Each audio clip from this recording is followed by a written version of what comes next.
Di video kali ini aku mau bahas tentang blockchain economics.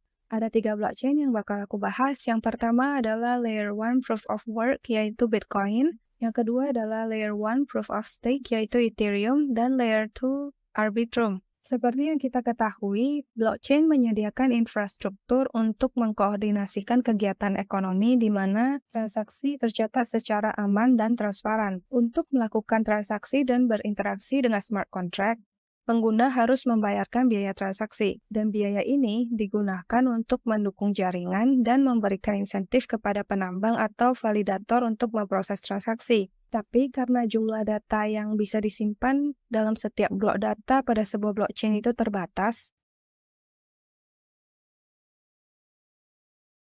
maka terciptalah pasar transaction fees yang didasarkan oleh penawaran dan permintaan. Dalam struktur ekonomi blockchain, yang didasarkan oleh penawaran dan permintaan. Dalam struktur ekonomi blockchain, ada beberapa elemen penting yang perlu dipahami. Yang pertama adalah biaya transaksi. Setiap seseorang melakukan transaksi menggunakan blockchain, seperti mengirim mata uang digital, mereka harus membayar biaya transaksi. Biaya ini digunakan untuk memproses dan memverifikasi transaksi oleh jaringan blockchain. Pembayaran biaya transaksi juga punya beberapa tujuan. Yang pertama adalah agar membantu mencegah penyalahgunaan jaringan dan serangan spam. Jadi dengan adanya biaya transaksi, pelaku jahat akan berpikir 2 kali sebelum melakukan serangan yang berulang atau mengirim biaya transaksi tanpa alasan yang jelas. Selain itu, biaya transaksi juga menjadi insentif bagi para penambang untuk memasukkan transaksi ke dalam blok dan memverifikasinya. Elemen kedua dari struktur ekonomi blockchain adalah block reward. Block rewards ini adalah hadiah yang diberikan kepada para penambang yang berhasil memecahkan algoritma kriptografi yang kompleks dan menambahkan blok baru ke blockchain. Setiap kali blok baru ditambahkan, penambang tersebut berhak mendapatkan imbalan dalam bentuk mata uang digital yang terkait dengan blockchain tersebut. Ini terjadi di proof of work. Sedangkan kalau di proof of stake, imbalan blok atau block rewards ini diberikan kepada validator. Lalu elemen ketiga adalah pembakaran biaya. Ini adalah konsep di mana sebagian atau seluruh biaya transaksi yang dikenakan kepada pengguna dibakar atau dihapus dari sirkulasi. Ini biasanya dilakukan untuk mengurangi jumlah pasokan mata uang digital dalam jangka panjang yang bisa berpotensi meningkatkan nilai aset digital yang terkait dengan blockchain tersebut. Jadi sebenarnya pembakaran biaya ini juga bisa membantu menjaga stabilitas dan keberlanjutan dari jaringan blockchain.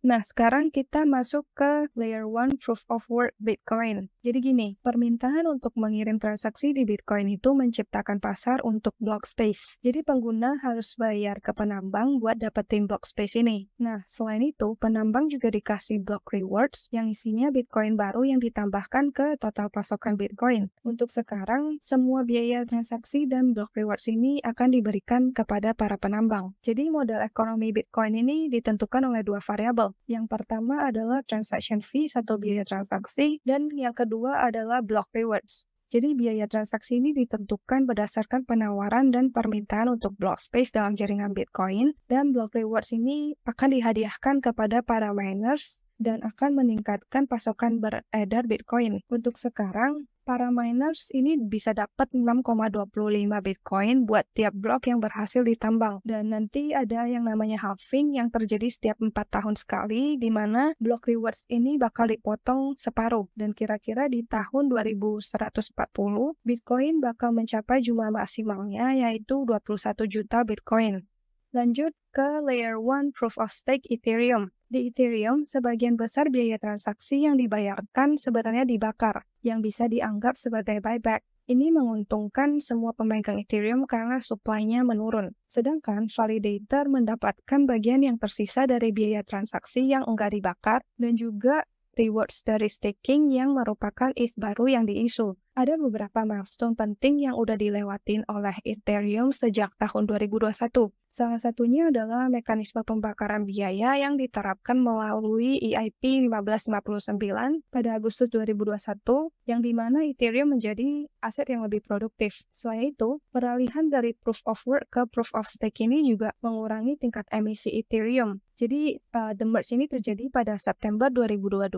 Ethereum ini nggak lagi memberikan block rewards kepada penambang. pengambang, tapi jadi staking rewards ke validator. Jadi perubahan ini mengakibatkan penurunan emisi Ethereum hampir sebanyak 90% karena hadiah blok atau block reward sebelumnya itu 14.000 Ethereum per hari. Nah, sekarang digantikan oleh staking rewards yang hanya 1.700 Ethereum per hari. Kesimpulannya, ada 3 komponen utama dalam struktur ekonomi Ethereum. Yang pertama adalah total biaya transaksi. Biaya transaksi ini ditentukan oleh penawaran dan permintaan block space dalam jaringan Ethereum. Yang kedua adalah staking rewards. Ini adalah rewards yang meningkatkan total pasukan Ethereum. Lalu yang ketiga adalah pembakaran biaya transaksi atau burn fees. Ini memberikan efek deflasi kepada Ethereum, jadi pengurangan pasokan yang beredar dapat meningkatkan nilai token Ethereum seiring berjalannya waktu.